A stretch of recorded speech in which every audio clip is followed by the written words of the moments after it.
So everyone is nicely situated, ready for the second session. Did you all have nice breakfast? What did they serve for breakfast today? Khichdi and? Khichdi.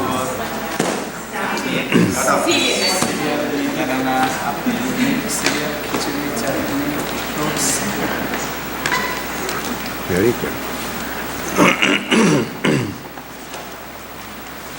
And everyone is wide awake. While I was selecting this topic, that was one consideration I had, that I have noticed when there is a discussion on philosophy, people tend to fall asleep. That's why I started to give seminars on story-based topics like Ramayana, Mahabharata, and etc. But this time I have selected a topic which is very, very philosophical.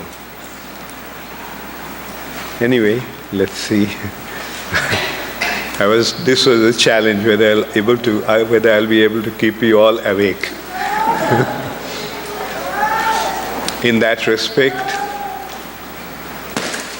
the other day somebody was reminding me of a story that I once told them, that I didn't get it from any scripture though, but I heard it and when Ramchandra killed Kumbhakarna, then Nidra Devi is sleep personified, the goddess of sleep. She came to Ramchandra and asked him, with tears in her eyes, "You have taken away my only shelter, Kumbhakarna, who is to sleep continuously for 6 months and stay awake for 1 day. So where shall I go?" So Ramchandra said, "Don't worry, wherever there will be Bhagavad Katha, you can go there." And I have noticed, with that in mind, when people come and tell me that they can't sleep, they suffer from insomnia, I tell them, go to our temple and attend the Bhagavatam class. And it worked.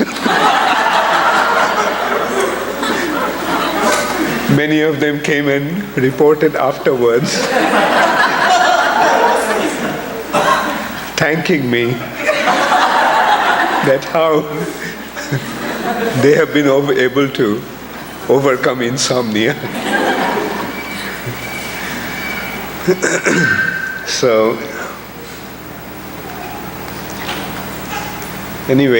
this is one natural phenomena that one tends to fall asleep. Anyway, I know you all are serious listeners. Does everybody have pen and paper? And make it a point to take notes, because Srila Prabhupada told us to study Bhagavatam, scrutinizingly. Not just read, not just skim through, but seriously read, seriously study the topics that are being discussed. When you feel that something is important, take note. If you couldn't understand something or if you need clarification, write it down. So in this way, and let me say again, I'll also try to leave room for a lot of room for question answers. So now we are actually really entering into Uddhava Gita. Krishna told Uddhava to stay on and go to Badarikashram, become completely free from all material attachments. And in course of his instruction, Krishna pointed out how this material nature, the perceivable material nature, that is, the nature that is perceived through our senses, that this material nature is temporary and therefore it's illusory. This material nature is illusory, and one must learn to overcome that influence. And Uddhava had a few very pertinent questions. Maybe I can just read those questions, at least some of them, that Uddhava asked to Krishna. So I'll just read them. Sri Uddhava said, "My dear Lord, you alone award the results of yoga practice, and you are so kind that by your own influence you distribute the perfection of yoga to your devotees. Thus you are the Supreme Soul who is realized through yoga, and it is you who are the origin of all mystic power. For my supreme benefit, you have explained the procedure for giving up material world through the process of sannyas or renunciation." Yeah. Krishna actually asked Uddhava to accept sannyas, cut his bondage and become free from all material attachments. So he is saying that now, and here Uddhava is pointing out that the knower of the yogas and the goal of the yogas is Krishna. So who is the knower of the yoga? Who gave the process of yoga? And what is the meaning of yoga? Yoga means to be linked up to the Supreme Personality of Godhead. So, and there are various types of yogas. There are karma yoga and jnana yoga. And in this jnana yoga and karma, mainly in jnana yoga category, there are various other yogas. Predominantly Ashtanga yoga. Jnana yoga actually leads to Ashtanga yoga.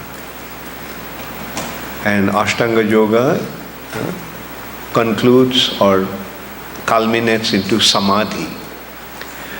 And samadhi means perceiving the Lord in the heart. And this samadhi leads to bhakti. Yogina sarvesham madgatena antaratmana. Of all the yogis, one who has been able to completely absorbed in thinking of Krishna, he is the best of all the yogis. So, therefore the goal of yoga is Krishna. And my dear Lord, O Supreme Soul, for those whose minds are attached to sense gratification, and especially for those bereft of devotion unto you, such renunciation of material enjoyment is most difficult to perform. That is my opinion. So in simple words, what Uddhava is saying, that unless and until one got the higher taste of developing a loving relationship with you, for him it's very difficult to give up material attachments. Prabhupada very emphatically made that point. You cannot artificially give up your tendency to enjoy. Because this desire for enjoyment, the tendency for enjoyment, is inherent in a living entity. Jiva by nature is Anandamaya. Anandamaya means full of joy. So one who is full of joy, how can he give up the propensity or to enjoy?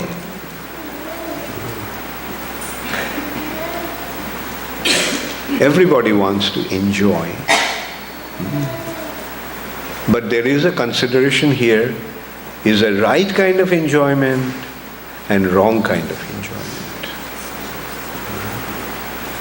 Like if in order to enjoy you suffer, is that desirable?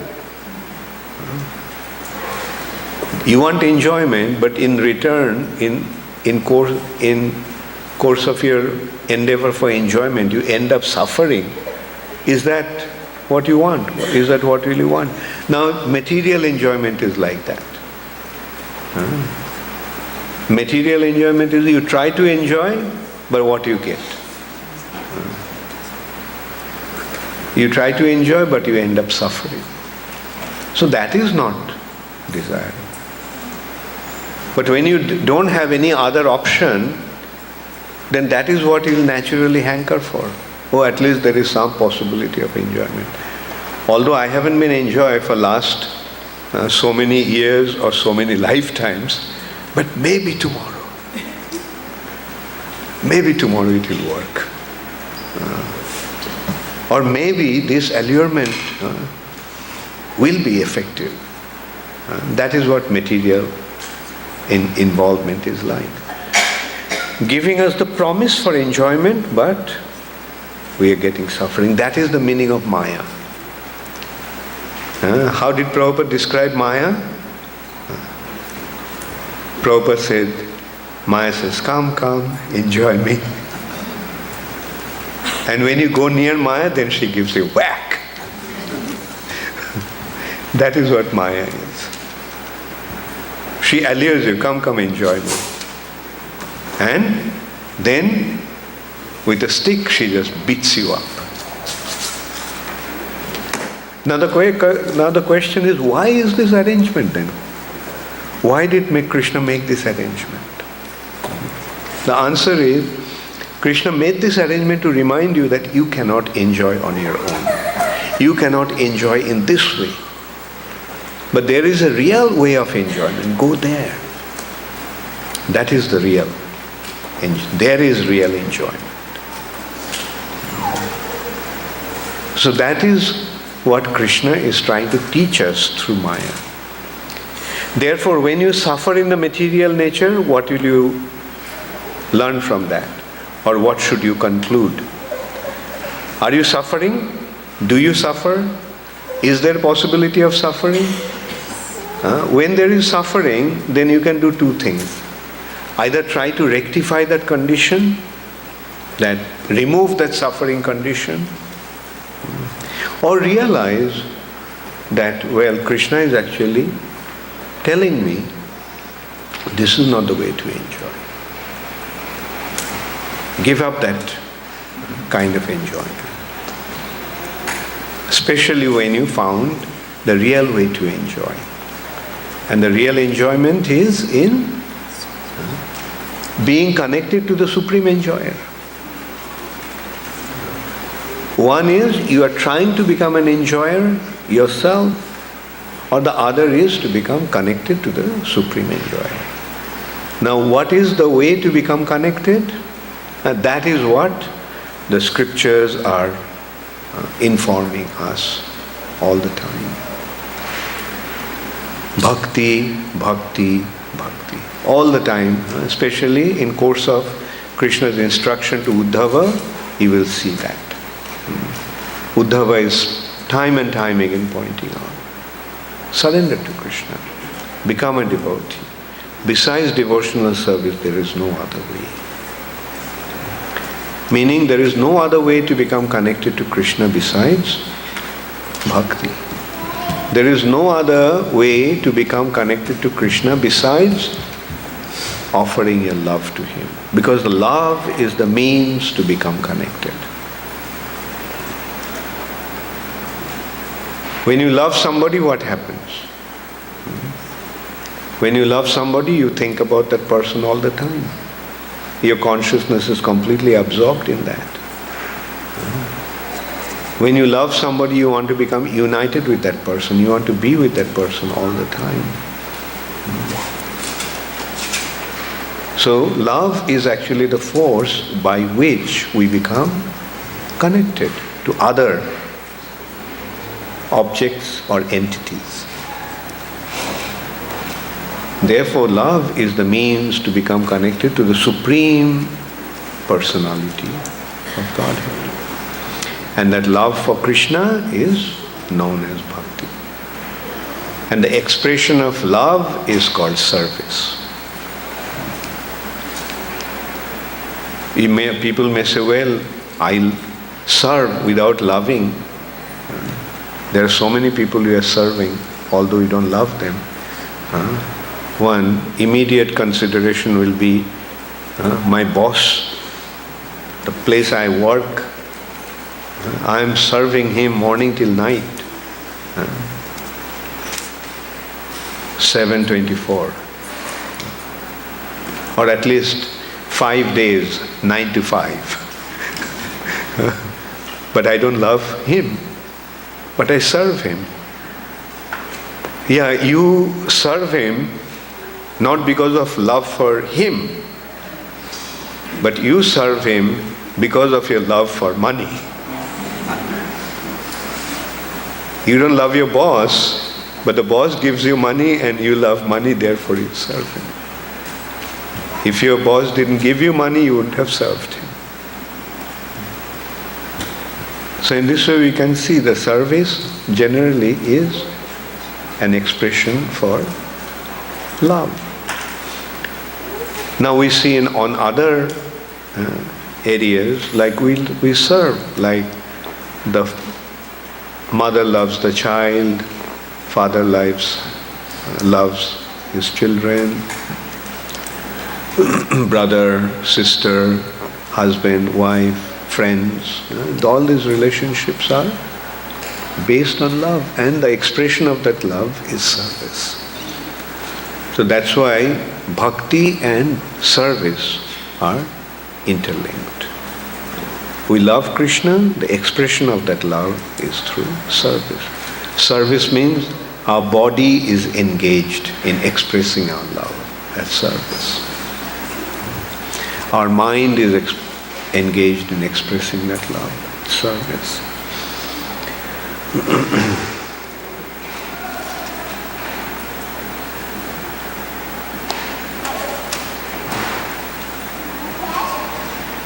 O my Lord, I myself am most foolish because my consciousness is merged in the material body and bodily relations, which are all manufactured by your illusory energy. Thus I am thinking, I am this body and all of these relatives are mine. Therefore, my Lord, please instruct your poor servant. Please tell me how I can very easily carry out your instructions. My dear Lord, you are the absolute truth, the Supreme Personality of Godhead, and you reveal yourself to your devotees. Besides your Lordship, I do not see anyone who can actually explain perfect knowledge to me. Such a perfect teacher is not to be found even among the demigods in heaven. Indeed, all of the demigods, headed by Lord Brahma, are bewildered by your illusory potency. They are conditioned souls who accept their own material bodies and bodily expansions to be the highest truth. Such a wonderful question. And this is the last question he is asking, the last part of his question. Therefore, O Lord, feeling weary of material life and tormented by its distresses, I now surrender unto you because you are the perfect master. You are the limited, all-knowing Supreme Personality of Godhead, whose spiritual abode is Vaikuntha, whose spiritual abode in Vaikuntha is free from all disturbances. In fact, you are known as Narayan, the true friend of all living entities. Now what he is saying, I'm surrendering myself to you. So please, impart this knowledge unto me. You are the dearmost friend of all living entities. Now in this context, we can remember what is the final instruction that Krishna gave in Bhagavad Gita? Sarva dharman parityajya mamekam sharanam vraja. And here, what is Uddhava saying? I am surrendered unto you, so please instruct me. Bhagavad Gita ended and Srimad Bhagavatam began. Bhagavad Gita, Sarva dharman parityajya mamekam sharanam vraja. And Srimad Bhagavatam begins, Dharma prajhita kaitava atra parama nirmatsaranam satam. Sarva dharman parityajya dharma prajhita kaitava atra. Bhagavad Gita is ending, surrender unto me, giving up all so-called religious activities. And Srimad Bhagavatam is beginning, when all these cheating religions are completely given up, then only Vedya Vastava Matra Vastu.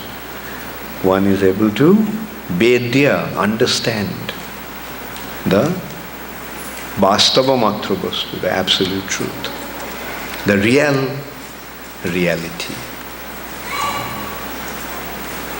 So, and here we must remember that Uddhava Gita is actually the culmination of Srimad Bhagavatam. Whatever we understood, whatever we studied in the 10th canto, up to 10th canto of Srimad Bhagavatam, is now being presented by Krishna. What is the purpose of studying Srimad Bhagavatam? What had been the purpose? Jai Shri Shri Radha Damodar ki Jai, Shri Shri Gaunitai ki Jai.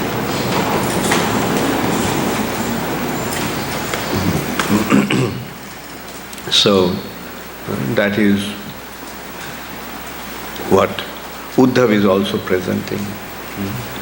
That please tell me what I should do now. The purpose actually had been to give up material attachment. And he is saying that in order to understand how to give up all material attachments, you have to instruct me how to give up. And therefore Krishna started to instruct. Krishna started with an anecdote that Jadu, Jajati's son, Jadu, Jajati, King Jajati was a great king, and he had 4 sons, Jadu, Puru, Druhu and Turbashi. Puru was the youngest. Jadu, Turbashi, Druhu and Puru.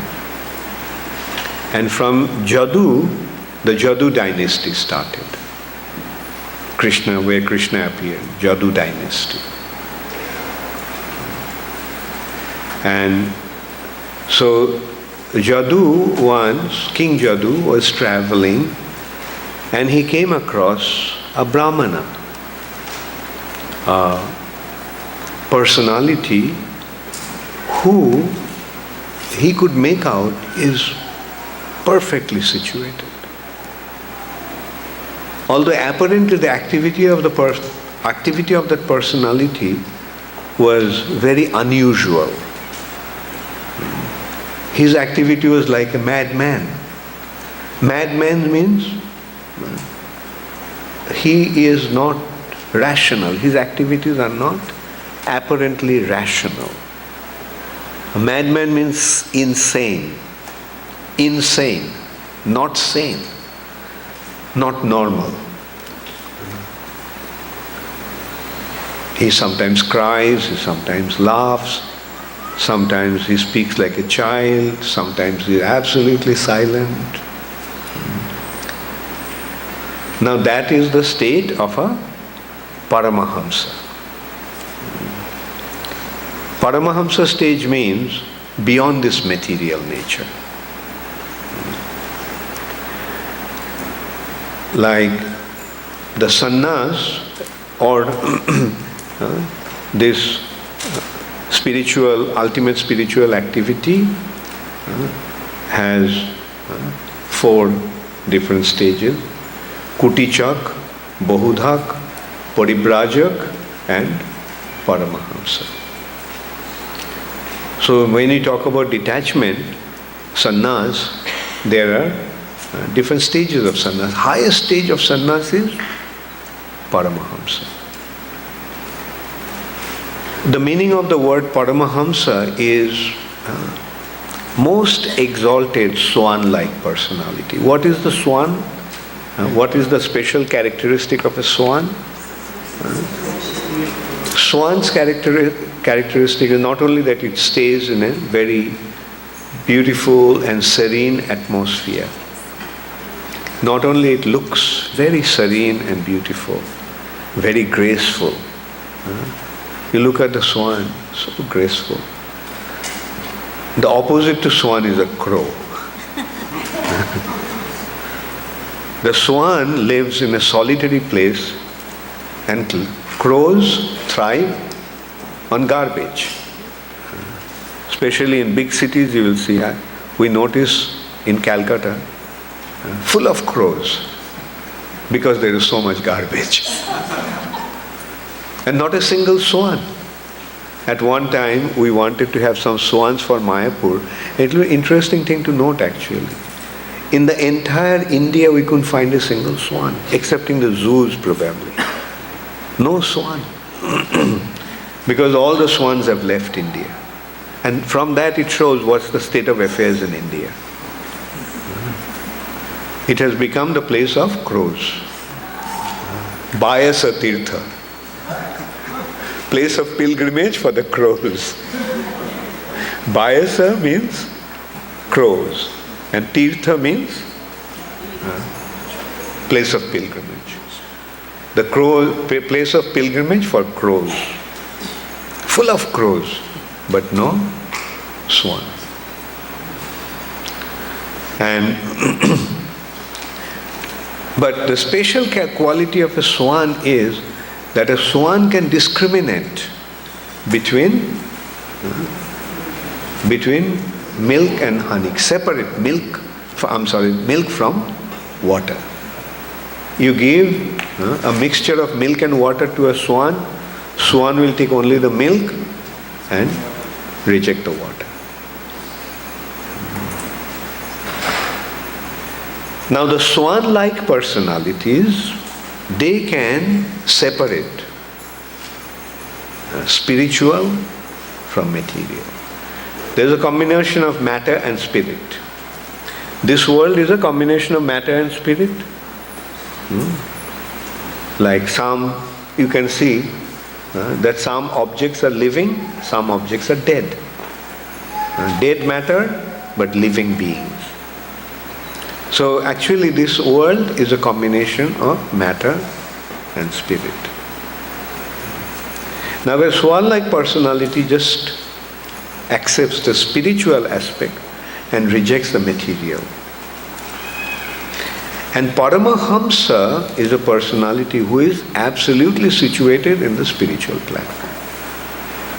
He is totally free from all material contamination. So that is a Paramahamsa.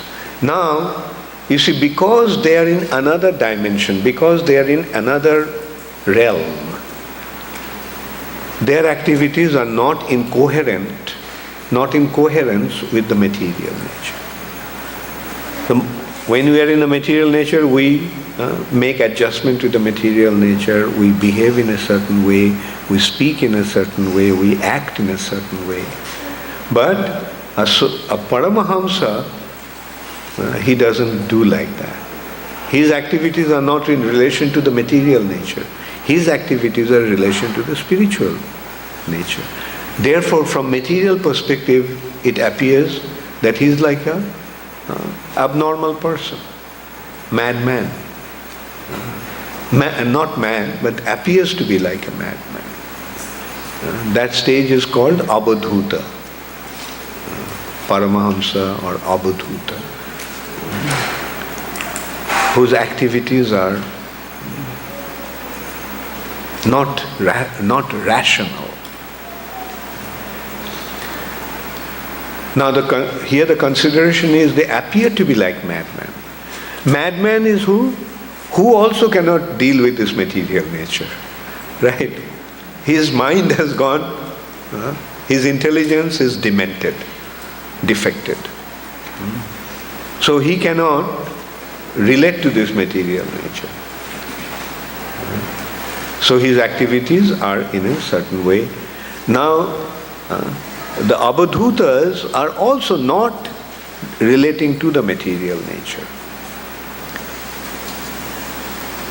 Both are unable to deal with the material nature. Therefore, both are alike. But this likeness is like the likeness between two opposites. Like, doesn't the sunrise and sunset look alike? Beginning of the day and end of the day. Two opposite extremes, they look alike. Therefore, the activities of an Abadhuta is something like quite akin, quite similar to the activity of a madman, but they are actually diametrically opposed. So, Jadu came across this Abadhuta and he was asking him that I can see that you are in a most exalted situation, but you behave like a madman.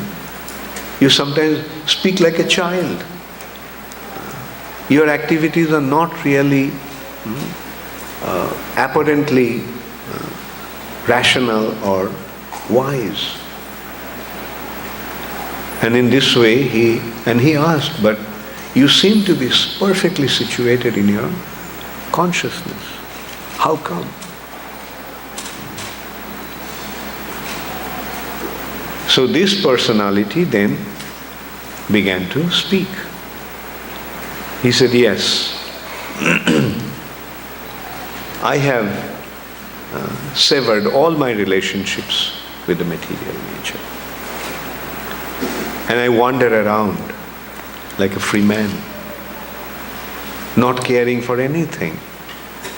Wherever I am, I'm perfectly happy.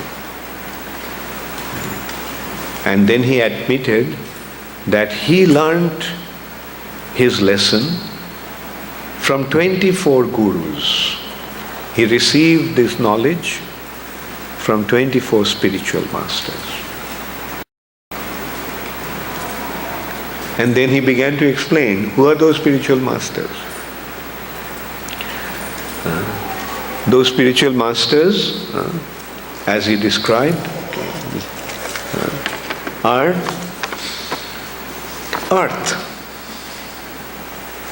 air, sky, water, fire, moon, sun, pigeon, instruction,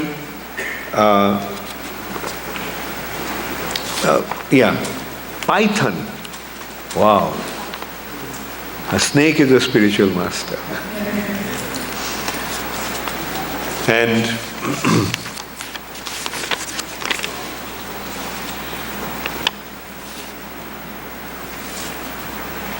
ocean, a moth. Moth is like a butterfly that creates cocoon that you get silk from. Silk moth. The bees.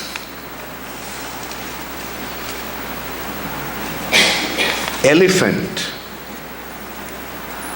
Honey thief.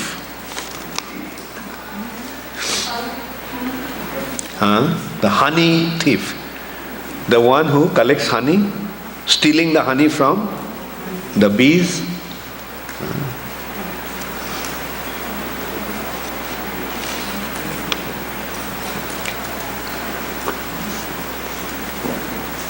A deer, fish,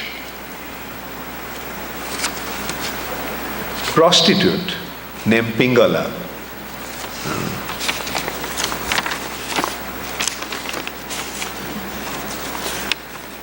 Kurara bird, one, like eagle.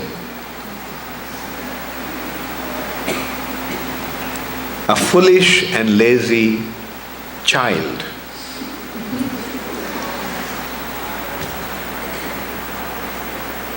A young girl.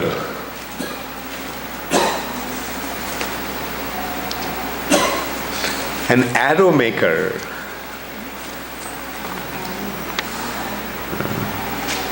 One who makes arrows. A serpent.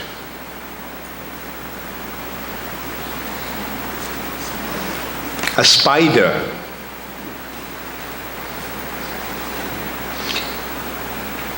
An insect called Peshakrit wasp.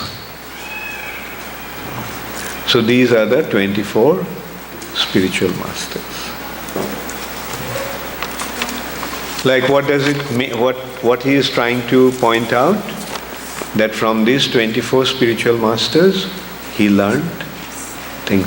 Meaning, there's something, we can learn something from somebody, provided our heart is open to learn some lessons. In this way, we can also learn another thing, that that as we make advancement, the concept of a guru expands. You see, when you're in the materialistic situation, then we don't want to accept any guru, isn't it? Oh, guru, no. All these gurus I know, they are cheats. They just come to collect money and they are not to be trusted. Materialistic people don't want to accept any guru. That means they don't want to surrender to anybody. They think that they know everything and there is no need to learn anything from anybody. That is a materialistic attitude. When we enter into spiritual domain, then we realize the need of accepting a guru. First we surrender to one guru. Even that is a big endeavor.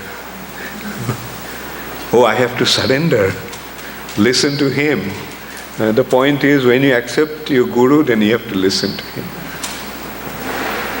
So there is a big hesitation whether I am able to accept somebody. Then finally we find one. And then we think that we have to surrender only to him and not to anybody. I have my guru, why should I listen to you? I have my guru. I listen to my guru. But then as our consciousness expands, as we become more spiritually situated, then our concept of guru expands also. First we thought no guru, then one guru, then it will be many gurus. As we make spiritual advancement, our concept of guru will also expand. That, mind you, that is a sign of spiritual advancement. How you are willing, how you are prepared to receive instructions from other senior Vaishnavas. Therefore, always be open to receiving that mercy in the form of instructions from other senior Vaishnavas. And here we are seeing that this Abhadhuta, this Paramahamsa that King Jadu came across, he is finding his guru in so many things. Even an insect he is learning from. Even from a snake he is learning something. What to speak of living entities, even from inert matter he is learning. From air he is learning something. From earth he is learning something. From fire he is learning something. Like there is always opportunities to learn. And wherever we are learning from, whoever we are learning from is a guru. So right at the beginning, that point has been very clearly established. And that is the meaning of becoming Trinadopi Sunichena.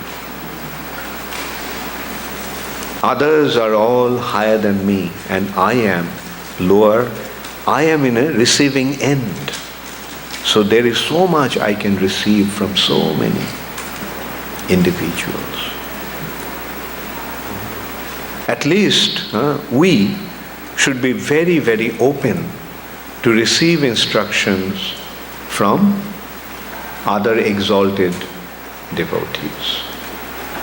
Therefore, Prabhupada created this International Society for Krishna Consciousness. So please be conscious about that. Wherever you find the spiritual wealth, go and collect it from there. Collect it from wherever you find it.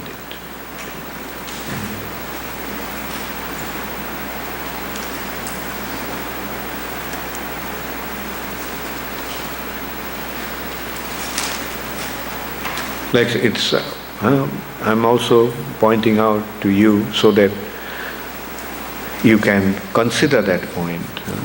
Like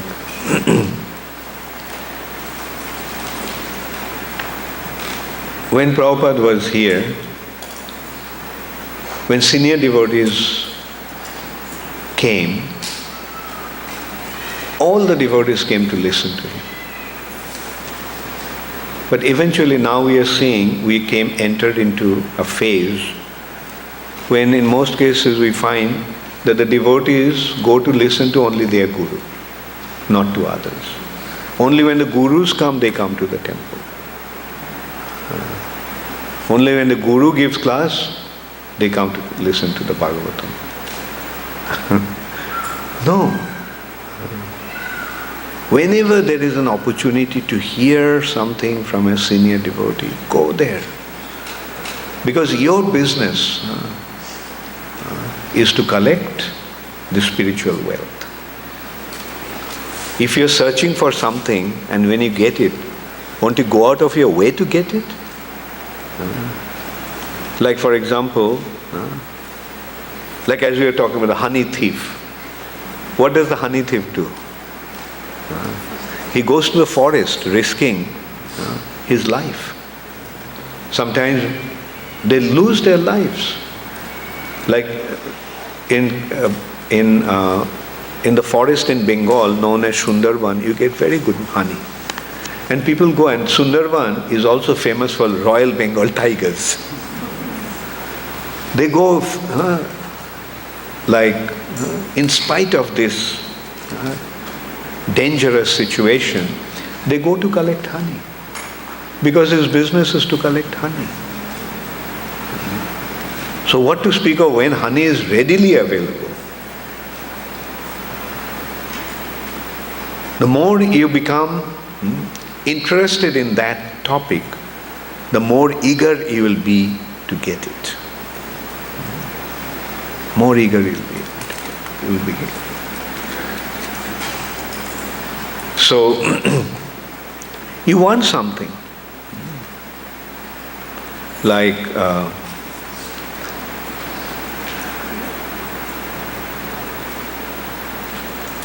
okay, I'll give you a very simple example. When I was young, I had a hobby of collecting stamps. And when I got to know that somebody has some rare stamps,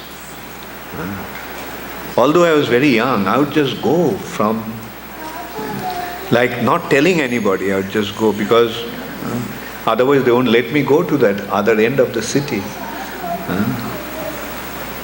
Because I was interested in stamp, wherever there was stamps available, I went and collected them.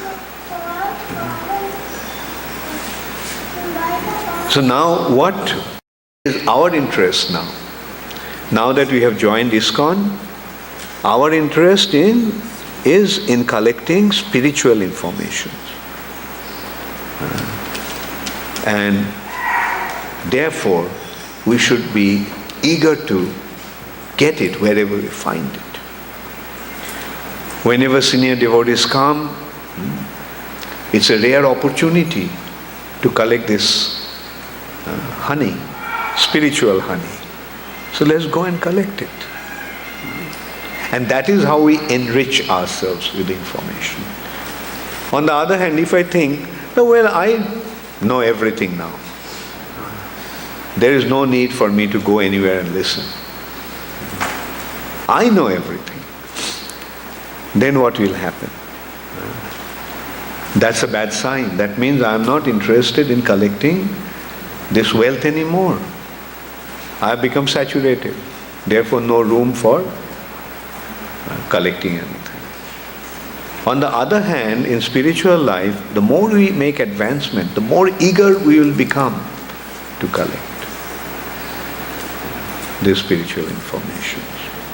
So much so that it will come to a situation when we'll become eager or open to receive instructions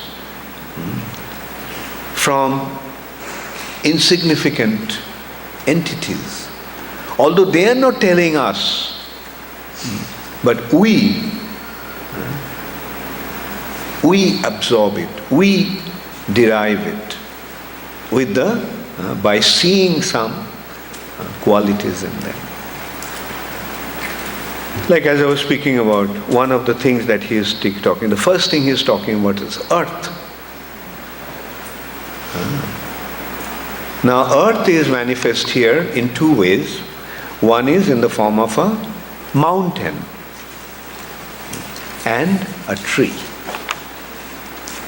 What do we learn from the mountain? Have you seen the mountain?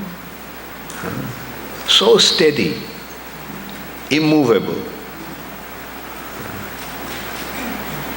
Right? So in spiritual life we should become as steady. Don't they say steady as a rock? So what to speak of a mountain? So this is what he learned from earth. This is what Avadhuta learned from earth. Another is, earth is tree. interesting. Why tree has been considered to be earth? Huh? Because there are 5 elements: earth, water, fire, air, ether. And the predominating aspect in the body of a tree is earth. What is the predominating aspect of human body? Water. What's the percentage of water in the human body? About 75 to 80%. That is, so tree, and for us at least, there is no need to go very deep to understand what we can learn from a tree. Taruriva Shahishnuna, Chaitanya Mahaprabhu says. Be as tolerant as a tree. Tolerant. So much.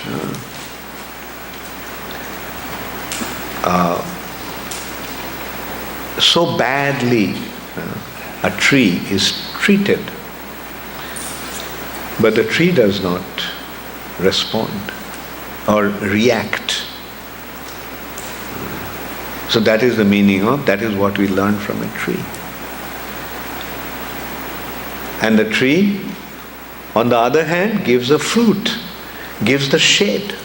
A person is cutting the tree, but the tree is giving him the shade. Oh my dear friend, the sun is so hot. Okay, I'll give you the shade. Come on this side of me. So he moves on to that side where the shade is and keeps on cutting the tree. Oh, you are hungry? Okay, here's some ripe fruit. Take some. So isn't that the attitude of a tree? Or at least can't we see that is the attitude of a tree? So from earth, he learned how to serve others and how to dedicate one's own life for the benefit of others. Isn't it a very important lesson to learn from a tree? And Chaitanya Mahaprabhu himself actually reminded us of that. To learn from a tree. Become as tolerant as a tree. From the wind, what did he learn?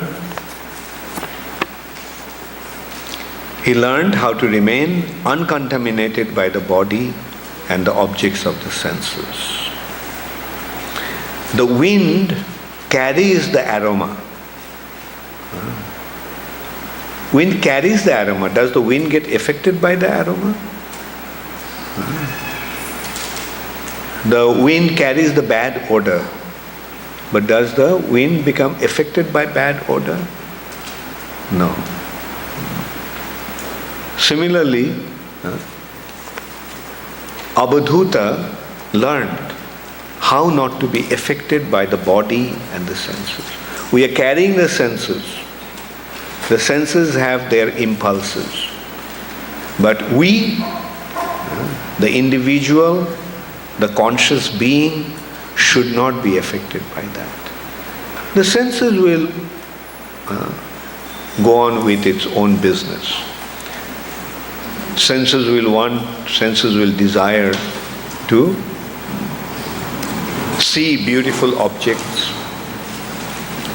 Jai Shri Shri Radha Damodar. The senses will desire to enjoy relishable food. Senses will desire to have pleasing touches, soft and pleasing touch. Okay, these are the business of the senses. Senses are actually wanting, not me. So this is how, from the air, one learns how not to become affected by the influence of the body and the senses. Body is wanting it, not me.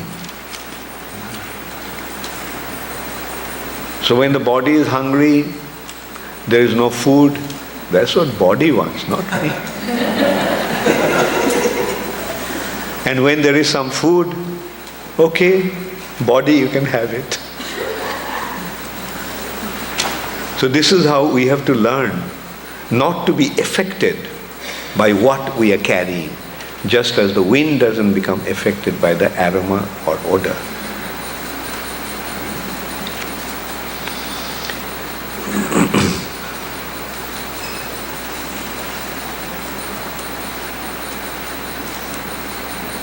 And that is from the external wind. And from the internal wind, what did we learn? Internal wind is breathing. And what is the purpose of breathing?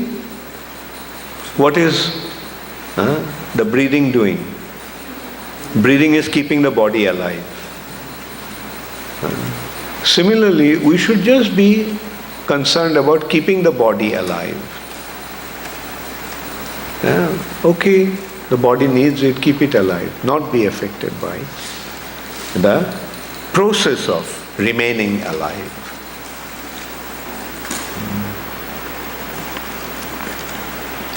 From the sky he learned how the soul which pervades all material substances is both indivisible and imperceptible. The objects, the sky is the background, right? Don't you say material sky, spiritual sky. Sky is the background on which the clouds are there or objects are there. Everything is actually in ether or sky. The space is actually the sky. And everything is situated in the sky. So although the sky is pervading the material substances, but it is imperceptible. Do you see the sky? No. And it's indivisible. It cannot be divided, it cannot be separated. Other objects, especially earth, can be, solid object can be cut. But can you cut sky? Even water you can separate. Fire also you can separate. Air also you can separate. But sky, you cannot separate. It's indivisible. And it's all pervading. Similarly, the soul is behind everything. Just as the sky is the ultimate background, the soul is the ultimate background. And the soul is indivisible and imperceptible. Yet, the soul is there.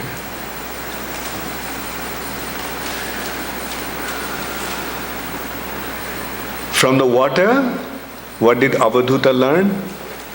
From the water, Avadhuta learned how to become clear and purifying.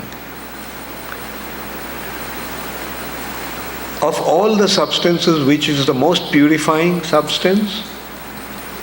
Water. So we should be like, that's one thing that we must learn from water. To remain clear and purify everything. We take bath, we get purified. Not even take bath, we take water and sip it by saying Achaman, you get purified. Both externally and internally. Irrespective of whatever condition we. From the fire he learned how to devour all things without becoming dirtied, and how to destroy all the inauspicious desires of those who make offerings to him. See, what does the fire do? Fire burns everything. Does the fire get affected? Fire doesn't get affected. Similarly, one should learn to remain unaffected by any dirty situation and be purifying. Purify others and not become affected by others' impurities. Not to be affected by others' impurities. Like for example, the fire purifies something, you put some dirty things in the fire. What does the fire do? Fire burns it. But does the fire become dirty? No.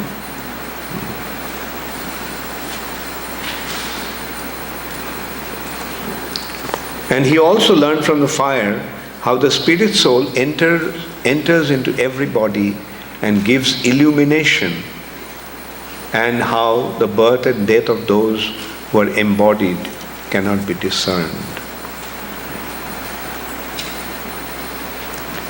He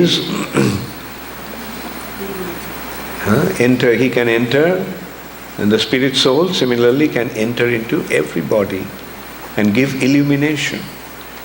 Illumination means, where is the consciousness coming from? The spirit soul enters into any kind of body and illuminates that body with consciousness. So that is the characteristic of a soul that he learned from the fire. Just like fire, the soul also can enter into every body and illuminate it, just as fire illuminates everything. From the moon he learned how the material body undergoes growth and dwindling. The moon, what happens? You see the moons waxing and waning. During the waxing period, the moon is gradually becoming larger and larger. And then also it begins to wane. And then finally, no moon, new moon. Full moon, it reaches the state of full moon, comes to the state of new moon, no moon. So our body similarly goes through a similar phase. A child's body gradually grows into the prime of youth, full of vitality. Full moon. But then what happens? It gradually, the body begins to diminish. So this is an important thing to remember, because nowadays what we find, when everybody wants to be young and nobody wants to become old. When they're old, they want to become young. One doctor friend of ours was telling me that people spend their youth nowadays, they spend their youth earning money. And at old age, they spend all their money to get their youth back.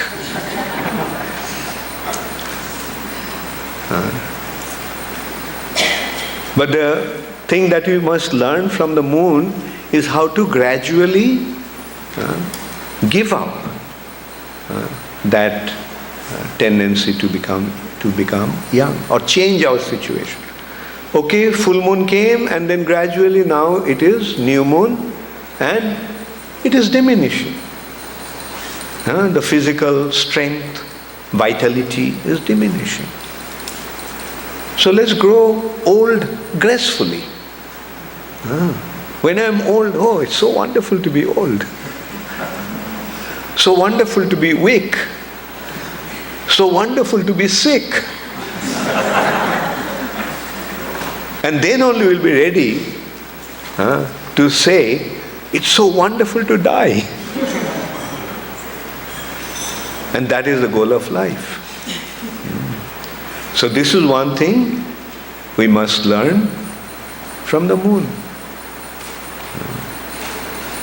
When it is a waning period, I'm ready.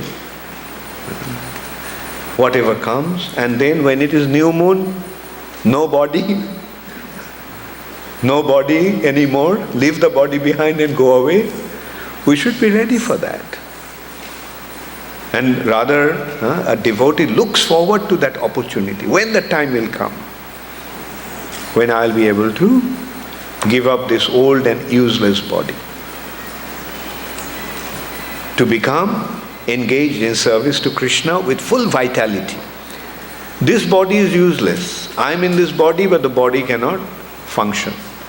Body cannot render service.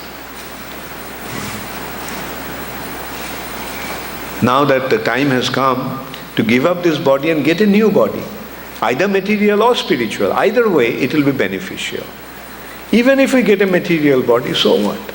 It will be a new body with a new opportunity to serve Krishna.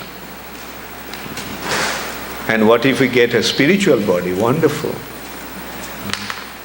We'll be able to serve Krishna in the spiritual sky.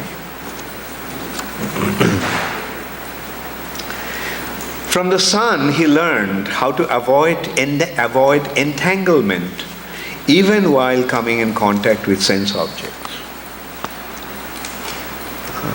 What happens when you come in contact with the sense objects? We become entangled. Right? Dhayate vishayan pungsha sangaste shupajayate. The senses are running towards the objects of the senses, and as a result of that we get entangled. Sangaste shupajayate. Sangat sanjayate kama. But the sun, look at the sun. It comes in contact with the objects, but doesn't get entangled.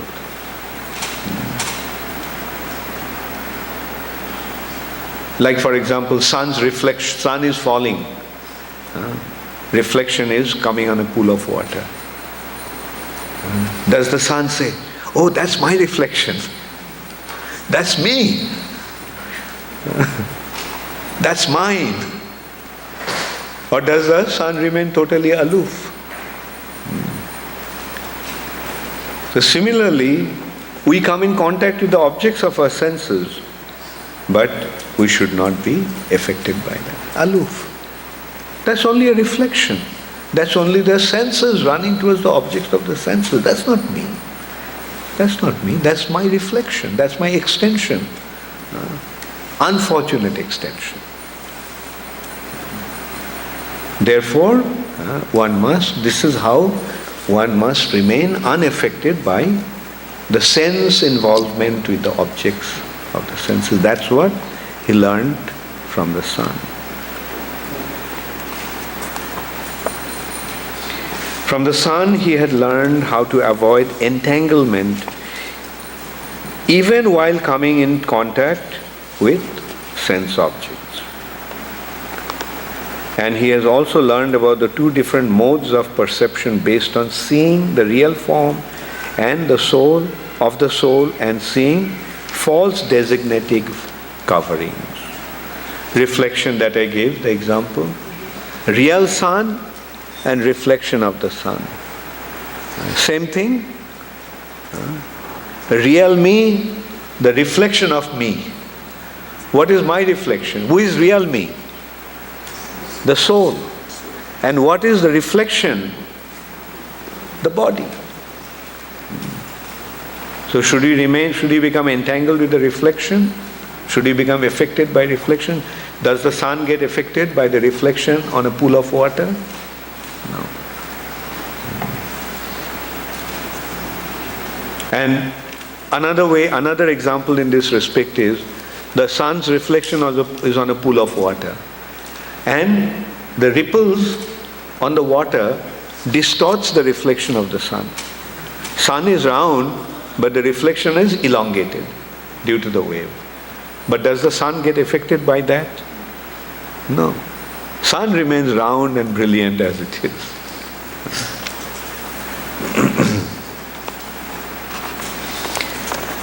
This pigeon, that's a long story that was described in this. You see, Avadhuta here tells about a story of a pigeon. There was a pigeon family. And they're very happy family. The father pigeon, mother pigeon, children pigeon. And then one day a hunter came. He spread his net. And the baby pigeon got trapped. Then the mother pigeon, seeing the baby in that condition, started to cry. Oh, look what happened to my baby, look what happened to my baby. So she went straight into rescuing him. But as a result, she got entangled. And then the father pigeon, seeing his baby and his wife in that condition, he felt, what's the point in being alive? My wife has become entrapped. My child has become entrapped. So he also goes and gets trapped. And then the hunter packs up the net and carries the father pigeon, mother pigeon, and baby pigeons and goes away with his hunt, with his prize. So he is saying that the family life is like that. So what he learned from the pigeon? From the pigeon he learned how too much affection and excessive attachment are not good for one. This human body is the open door to liberation. But if one becomes attached to family life like the pigeon, one is compared to a person who has climbed up to a high place just to fall down again. The human birth comes with so much opportunity, such wonderful opportunity. It's like climbing up to a very high position, great height. But if we fall from that great height, what will happen? We'll destroy ourselves. Therefore, we should be very careful about the purpose of this human form of life. The purpose of the human form of life is to become free from all material attachments and become related to Krishna. But if one becomes too attached to the family members and family ties, family relationships, he will lose this opportunity and become a victim of Maya, just as this pigeon family became a victim of the hunter.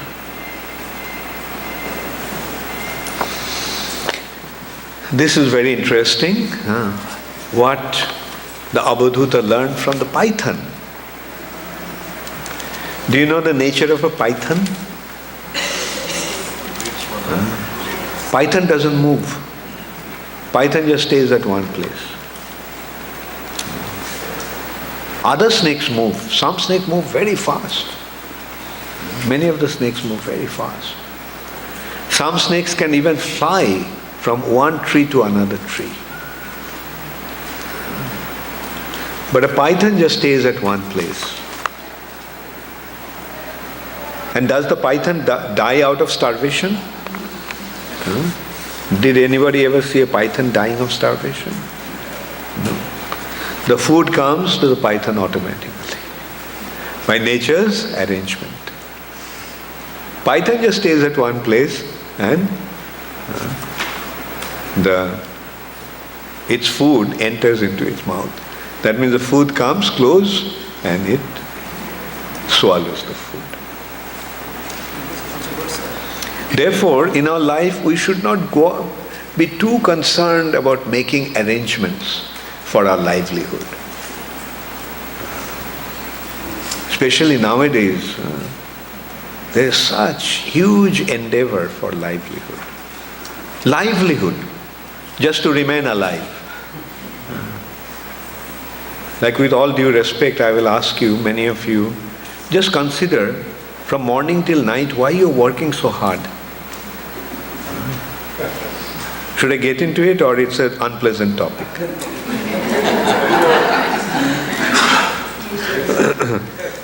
From morning till night you are working so hard. For what? To pay your rent or mortgage, to pay for your food bill, pay for your gas bill. And at the end of the month, what happens? Zero.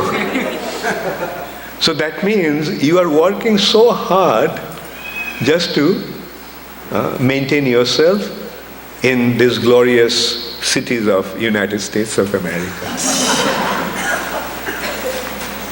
But on the other hand, if you consider, if you went back to your village, did you have to pay any rent there? Do you have to pay such an enormous food bill there? Do you have to pay for transportation so much?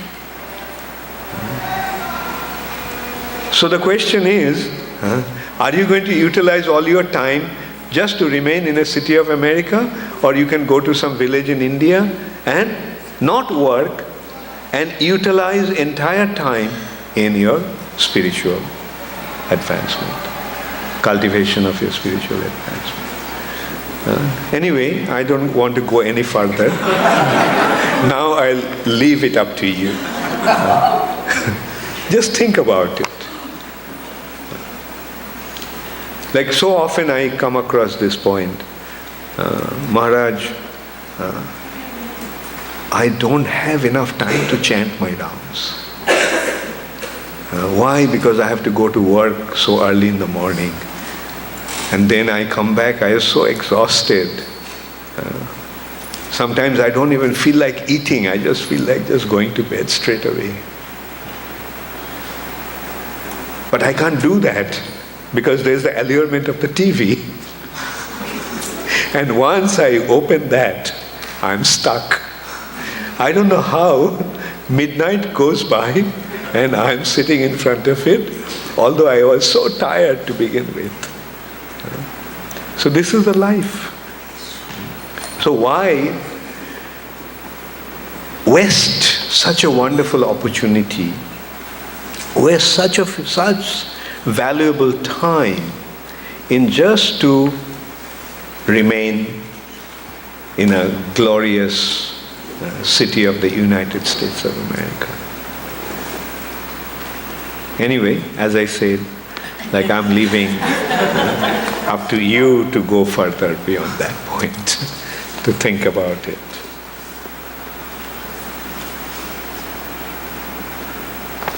So I'll just read this instruction that Abhadhuta Brahmana received from the Python. That an intelligent person should cultivate a mentality of detachment and should maintain his body accepting whatever comes of its own accord or is easily obtained. In this way, he should remain always engaged in the worship of the Supreme Personality of Godhead. Even if no food is available, the person who wants to engage fully in the service of the worship of the Lord should not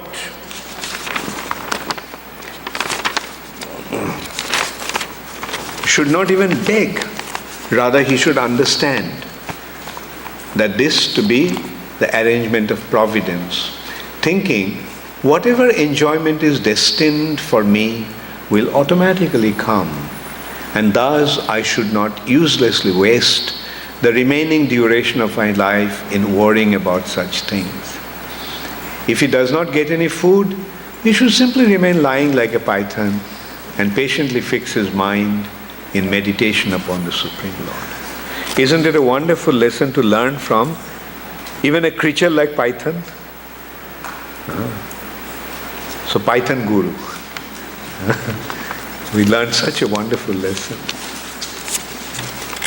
And actually, in sannyas, there is an occupation like that, which is called the occupation of a python. The name of python in Sanskrit is Ajagar. And this is called Ajagar Vritti. Do you remember? I think it's in the 7th canto. Prahlad Maharaj comes across another Avadhuta. He was just lying down, not moving. But he looked so healthy. So Prahlad Maharaj asked, how is it? And he told him that he has accepted the occupation of a python. That means he doesn't make any effort to get his food. Whatever comes, and by nature's arrangement, food comes. By the arrangement of providence, food comes. There is no scarcity. And that's why he is so healthy and strong. So one accepts that occupation. I'm not going to make any endeavor to run after food or the means of my livelihood. That is called Ajagar Vritti, the occupation of a python. Then the instruction the Avadhuta received from the ocean. This is a very wonderful analogy, also something to learn from also. The ocean, that the mind of the sage who is devoted to the personality of Godhead appears very clear and grave. One who has taken shelter of Krishna and surrendered himself completely to Krishna, and naturally he becomes very grave. And his mind becomes very clear like the ocean. Even though dirt may come, ocean doesn't get affected. Another beautiful consideration here, in the monsoon time, the rivers become full. They run to the ocean with all their water. But does the ocean get affected?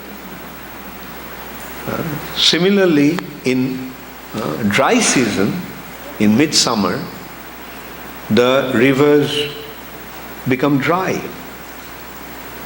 Doesn't carry any water to the ocean. Does it affect the ocean? The ocean remains the same. The ocean remains totally unperturbed. So similarly, a sage does not become elated when achieves desirable things, nor does he become distressed in their absence. Isn't that a wonderful lesson to learn? The instruction from the moth, what the moth's characteristic is? Moth creates a cocoon. And although it is created by him, but it is enclosing him, entrapping him.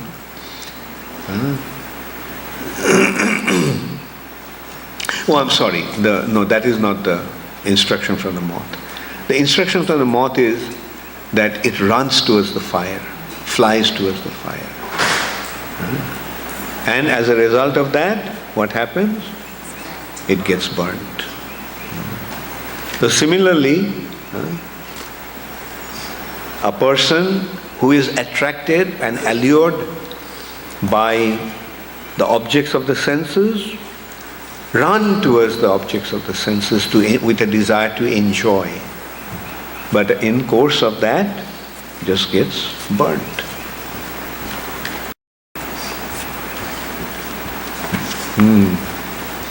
Well, I'm sorry, it's I'm quite taking a lot of time. I thought I'll give half an hour for question answer. Okay, maybe I'll ask you, I came up to the point 12. I have 10 more points left. Should we go for question answer, or should we cover? Finish this section now? Okay, very good. Yeah, I think that's appropriate. I'll just go quickly now. There are two kinds of bees, a bumblebee and honeybee. The instruction learned from the bumblebee is that a sage should collect only a small amount of food from many different houses, and thus day after day practice the occupation of madhukari for maintaining his existence. Madhukari is the occupation of a bee. What does a bee do? The bee, although could collect all the honey from one flower, the bee doesn't do that. The bee goes from flower to flower and collects little honey and stores it. So similarly, a saintly person should go to various places, to many houses, to beg from. Although he could get all the food from one house, but he doesn't do that. So this is the occupation of a saintly person. That don't collect from one person too much. And the instruction received from the second one, honeybee, what does the honeybee do? It collects the honey in the honeycomb, and then somebody comes and takes all the honey away and kills the bee. So don't accumulate too much, because somebody will come for the sake of collecting it, and in the process he may kill you. Right? Because by doing that you simply increase your enemy. He will be destroyed along with his horde, like a honeybee. From the elephant, what did the Avadhuta learn? I don't know whether you know that, but you know how an elephant gets trapped? A female elephant is trained to go to the forest and attract the male elephants. And the male elephants, being attracted by the female elephant, come to a place where there is a ditch. Huge, they dig a huge ditch. But this ditch is covered with the plants and trees and branches. But when the elephant comes, it falls in the trap. That is how the elephants are caught. So, similarly, what the material nature is doing, the female species are attracting the male species to become entangled in the materialistic way of life, which is a trap. Material nature is a trap for the living entities. Jai Shri Shri Radha Damodar ki. Jai Shri Shri Gaur Nitai ki. Now, of course, that doesn't mean that one should not be in household life. No, that is not the purpose. The household life has its purpose. For a devotee, household life is like fighting from a fortress, from a fort. The brahmacharis and sannyasis are like paratroopers. You know what the paratroopers do? They're taken beyond the enemy line and they're dropped. And they fight within the enemy territory. Whereas the householders are the soldiers who are fighting from a fort. they are protected. So that is how a devotee householder is. He knows that it is a struggle, it's a fight against Maya. But they are in a secured situation. There, the wife is the fort for the husband. Durga. She is the fort, and she is giving him the protection from Maya. Whereas a non-devotee who doesn't really have this knowledge, who doesn't have any understanding of grihastha life, he leads a life that is griha-methi life. His life is centered around his household, whereas a devotee's life is centered around Krishna. His griha is not his center of attraction. His griha is an ashram from where he is executing his spiritual responsibility. So that is the difference between a non-devotee household life and devotee household life. So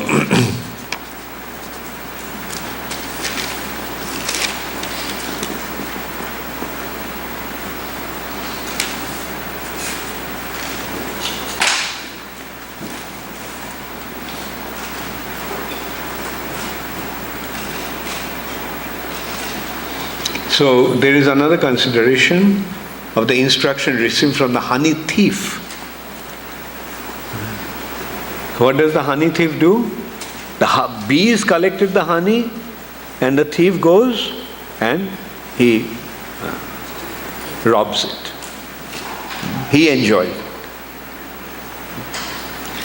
So this is what he learned, that a person in renounced order of life has the privilege of enjoying before anyone else the food and other valuable things purchased by the hard-earned money of the householders. Okay, no need to elaborate. Because if I start elaborating, it will go on for hours together. The instruction from the deer is that just as the deer becomes confused or attracted by hearing the flute of a hunter. You see, deers become attracted by the sound of music, especially played by the flute. And he becomes attracted and comes to the hunter, then the hunter kills him. Loses his life. So also, does any person who becomes attracted to mundane music and songs usually wastes his life. Therefore, no more rock music, mundane rap music, and whatnot. I don't even know the name. The thought that came to my mind is classical music. Even that is like the hunter playing the music and the bee and the deer becoming attracted to it. The instruction learned from the fish is that because he becomes under the sway of attachment of the sense of taste, he is caught on the baited fish hook and must die. Similarly, an unintelligent person who is victimized by his insatiable tongue will also end up losing his life. Fish has attraction for, it's attracted by tongue. And what does it do? It swallows the bait. But under the bait is what? Is the hook. And the fish is hooked. Just because of his urge of the tongue, giving himself up to the urge of the tongue, loses his life. Therefore, Krishna bada dayamoy, koribare jiv bhajay, shaprasad anna dilo bhai. Conquer the urge of the tongue by taking Krishna prasad, whom so mercifully gave it. So this is a long story that he talks about a prostitute called Pingala. What he learned. Pingala, prostitute, in the evening, she dressed up nicely to get a customer, get a lover who would pay her money. And she waited and waited. She was thinking, oh, this person is coming. Maybe he will come to me and give me a lot of money. Oh, he went, okay, another one is coming. This one must be. This one looks even better than the other one. Looks more wealthy and more handsome.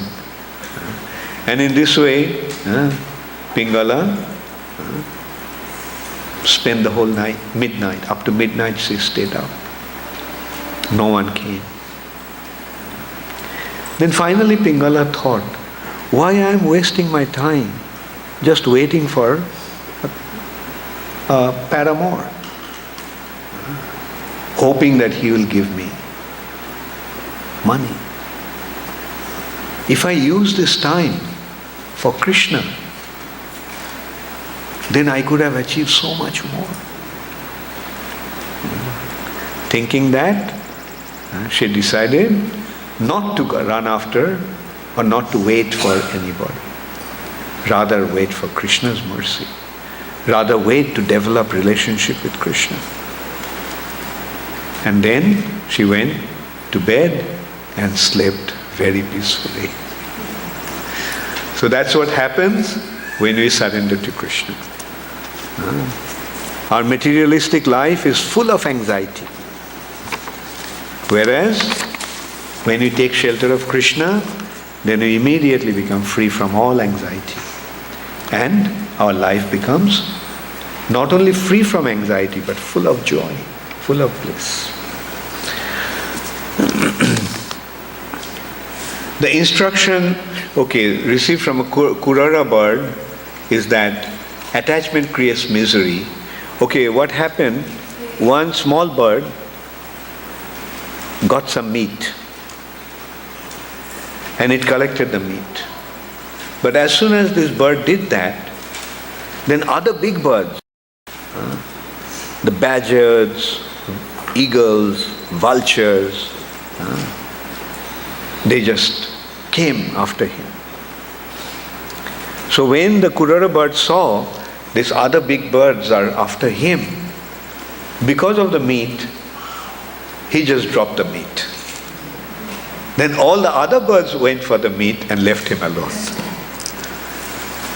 So when we try to collect material possession, then we become victims of others' envy. Therefore just drop it. Then they won't attack you or try to harm you.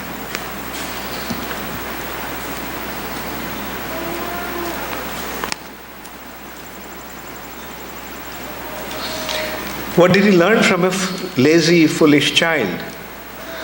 Lazy in the sense, the children are rather inactive and doesn't want to do anything, and they're foolish because they're childish. So maintaining this kind of attitude, one becomes free from anxiety. Becoming free from anxiety, he becomes capable of worshipping the Supreme Personality of Godhead and experience supreme ecstasy. Then what did he learn from a young girl? You see, the young girl was at home alone. And at that time, when all the other members of the family were away, some people came from the groom's place to see her. Because it's a custom that the marriages are, in India, the marriages are arranged by the elders. They go and select the girl for the boys. Boys' family goes to select the girl. So, so they came to the girl's house when no one else was there. So the girl very nicely took care of them, asked them to sit down, and they have to be treated. They have to be given some food. So she went to the kitchen, and she had to prepare some rice. So in order to prepare the rice, she had to husk the rice. So you husk the rice in the villages in India by pounding it in the mortar and pestle. You remember Krishnananda Maharaja's house and mortar? Krishna climbed on it to steal butter. That is for pounding the rice for husking. So now the girl had bangles in her hands. So when she was doing that, the bangles started to ring. So she felt that if these people feel that she has to husk the rice, that means they are very poor because they couldn't afford a servant. So she didn't want to let them know that they are poor. So she just took off the bangles. She kept just 2 bangles. And even then, those 2 bangles also were making noise. So finally she took away all the other bangles and kept only 1 bangle in each wrist. Now there is no more sound. So what did Avadhuta learn from this young girl? That if you are in crowd of too many people, then there is a possibility of quarrel and conflict. Even if there are 2 persons, then there is a possibility of gossip and frivolous talk. But if you are alone, then there is no such possibility. So, a saintly person who is searching, who is endeavoring to develop his relationship with the Supreme Personality of Godhead, should remain alone. But of course, not the preachers. The preachers in ISKCON, they have to go and meet many, many people. So although they are spiritual personalities, but they go out and like here. We are not gossiping, we are into Krishna Katha. Right? And more the merrier.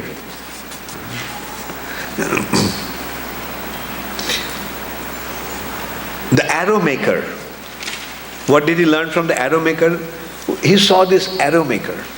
You see, the arrow maker has to make the shaft of the arrow very straight. Because if the shaft of the arrow is not straight, it will not hit the target. Because it will waver. It will. So arrow maker has to make the shaft of the arrow very straight. So while the arrow maker was making the arrow or straightening the shaft, the king came there, who is his main customer. Who buys the arrows? The king. He needs the arrows. So the king came, but the arrow maker was so absorbed in making the arrow that he didn't even notice the king. His biggest customer. Similarly, one should be so absorbed in his Krishna consciousness that he should not have any consciousness, any awareness of anything else.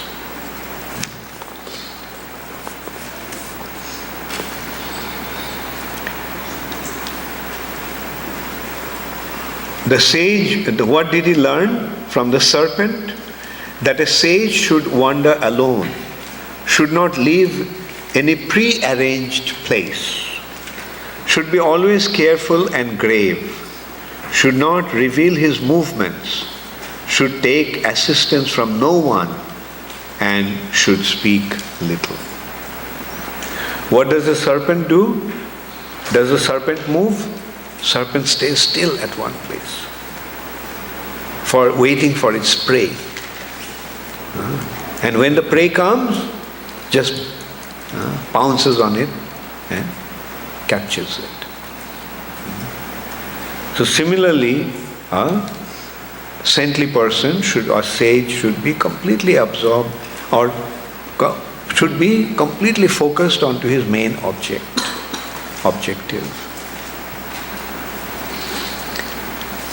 Then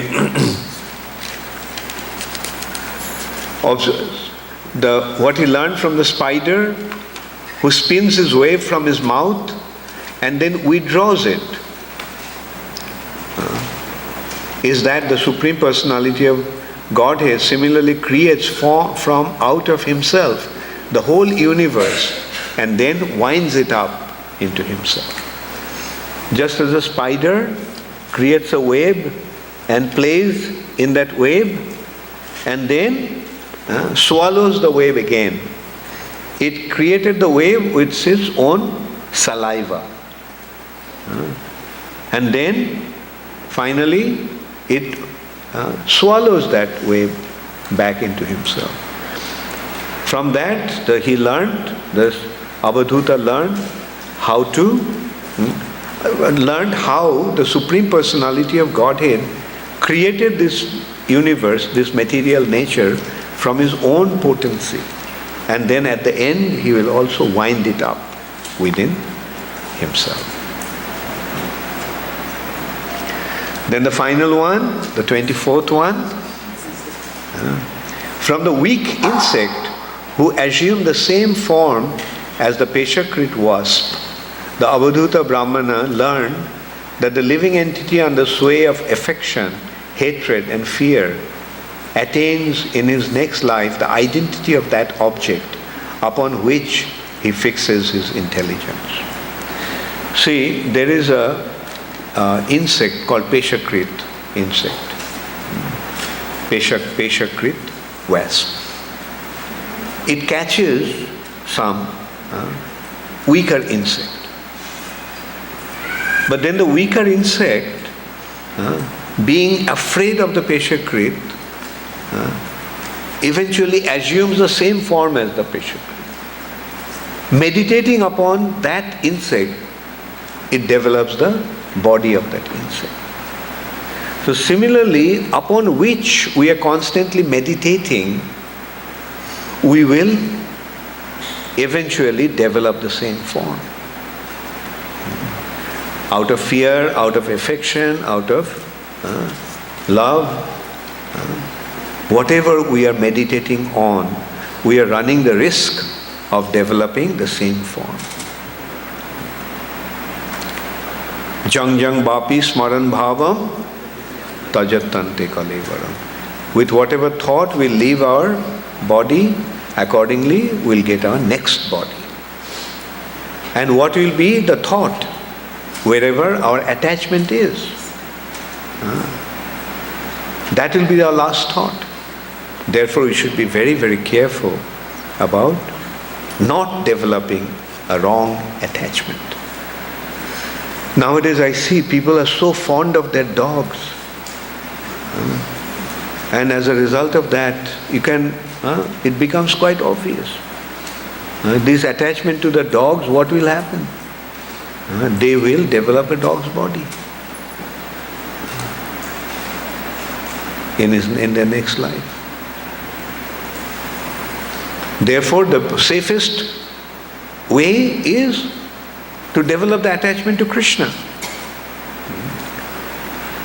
And then what will happen? Mad bhakta janti mamapi. My devotees will come to me. They'll assume the same form, Satchidananda form, like me. If we meditate upon Krishna, if we develop our attachment to Krishna. So in this way, Avadhuta learned so many wonderful lessons from these 24 gurus.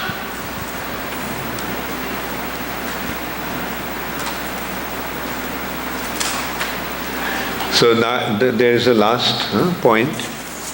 Seeing that the fragile material body is subject to birth and death, one who is sober should become devoid of material attachment to this body and should properly utilize the rare gift of human life in the pursuit of knowledge, endeavoring always for the achievement of the highest goal. That is the instruction that Avadhuta gave to King Jadu, forefather of Krishna. Thank you very much. We have a few minutes for question answers. Good that I've been able to.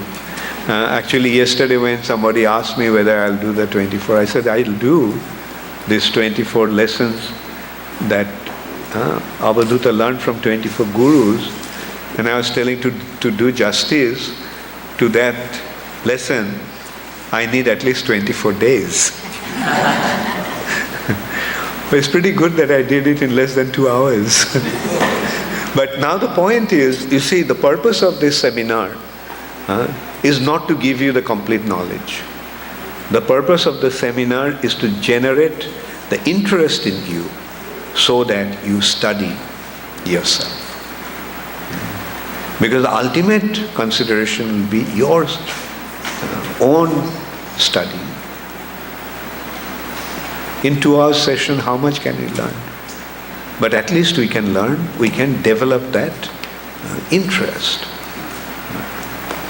to read. And with Bhagavatam, with the scriptures, you have noticed, the more you read, the newer revelations you get. Because they're dealing with absolute truth. And as we make advancement, they come to us with newer and newer instructions, newer and newer revelations. So please, take this opportunity. Prabhupada has given us this wonderful gift in the form of his books. And let's take full advantage of that. Thank you very much. Hare Krishna. Who will ask a question? Yes, Ajay. So, Guru Maharaj, the point of the learning from the Python is that one has to not make much effort to get the things which have to come. So this is very contrary to what we say, that if you have to achieve something, you have to make efforts. If you don't make efforts, you will not get anything. So these two things are really contradictory. So how do we understand that? Yes. The effort you make, but the question is whether it's over endeavor or just some necessary pursuit. Right? The over endeavor is when you are going out of your way. Say, for example, you are saying over endeavor. I mean, you are endeavoring. But endeavoring, now just let's seriously consider. Is this endeavor to make money or to become Krishna conscious? Think about it. Huh? That's the point is being made here. For your livelihood, just make the least endeavor so that the rest of the time and energy can be utilized in developing Krishna consciousness. Yes? Most of the society is money-minded. So the moment we ignore this money-making thing, we lose the ability to communicate with them. Krishna consciousness thing. Communicate with who? With materialistic people. So, is it necessary to communicate with them? I mean, which is important? They control the world, right? Huh? That is the point that is, you see, the bottom line will be, do we really have to do that? Think about it. No more discussion on that. I leave it up to you. Think about it yourself. Okay. They control the nuclear weapons. Huh? They control the nuclear weapons, for example. So we have to reach out. Yeah. So, let them use the weapon to kill themselves. Why should you worry? Do you think by making money you are going to influence them so much so that then they're going to use the nuclear weapons? Is that your point? Or that you'll make so much money that the terrorists are not going to become terrorizing the whole world? Is that what you are trying to say?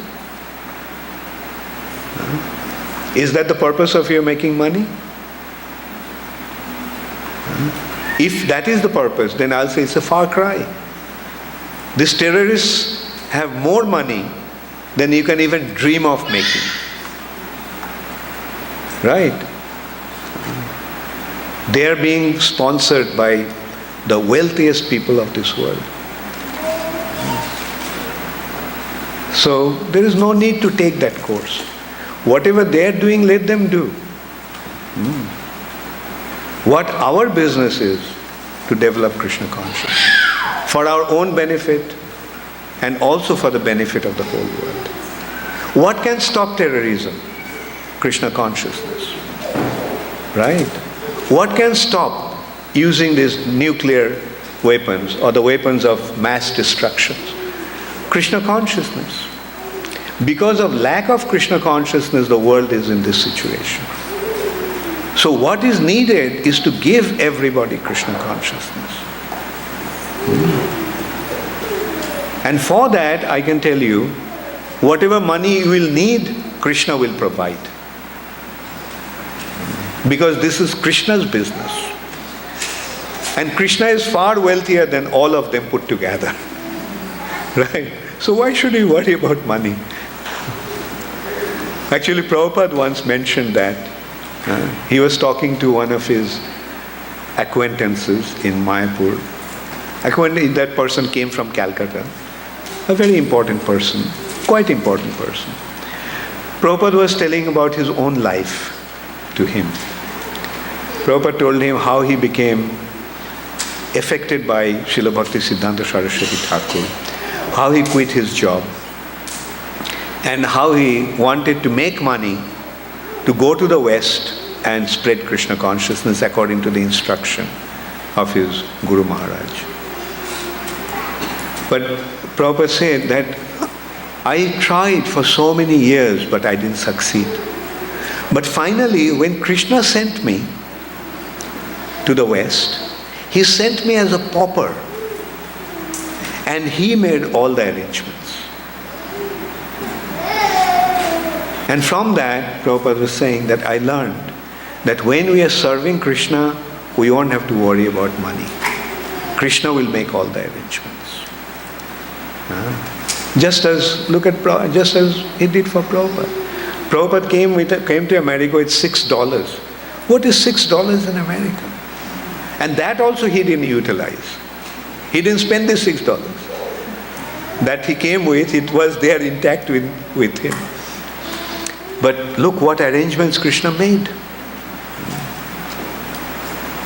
Like massive arrangements all over the world. It was Krishna's divine arrangement. Okay, should I stop now? Okay, last question. It seems that you are very eager to. Yeah, Prema Sindhu. I just wanted to offer a comment. Okay. Like, Hiranyakashipu was the biggest terrorist, and Prahlad Maharaj was just the first. Very good point. Hiranyakashipu was the biggest terrorist, and Prahlad Maharaj was the only devotee, was the pure devotee of Krishna. And look what happened. Of course, Hiranyakashipu did not listen to his teachings, but he had to die. But from that we can see what is the ultimate destination, ultimate destiny of the terrorists, and how a devotee can benefit. Because of Prahlad Maharaj, Hiranyakashipu got delivered. In this context, there is a very nice consideration. You know that Hiranyakashipu Nishingadev wrapped Hiranyakashipu's intestine around his neck like a garland. Do you know why he did that? Because the spirit soul runs through the intestine of the father to enter into the womb of the mother. And because Prahlad Maharaj traversed that intestine of Hiranyakashipu, Nishingadev considered that it is sanctified, it is pure, and he wore it as a garland.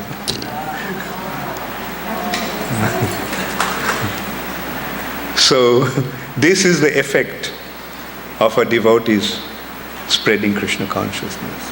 This is the effect of becoming a devotee, pure devotee of the Lord. Now, already I told you, like, about that point, making money, etc., whether you will do it, I left it up to you. You decide. I just laid you to some point, and from then onwards, you move forward or decide what you want to do. I don't have any comment. That's your own choice. Because I don't want to get into that, because I know you have your own point of view, you have your own considerations, you have own responsibilities and so forth. So that is your own domain. So you adjust yourself in that domain. Thank you all very much. All glories to Srila Prabhupada. Gaur Premanande.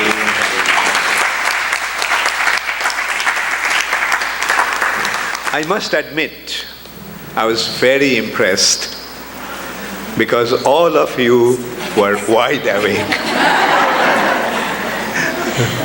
Thank you very much. So I mean, that really inspires me to see how attentively you are listening to the class. And 2 hours just went by like that. Thank you. Hare Krishna. All glories to Srila Prabhupada.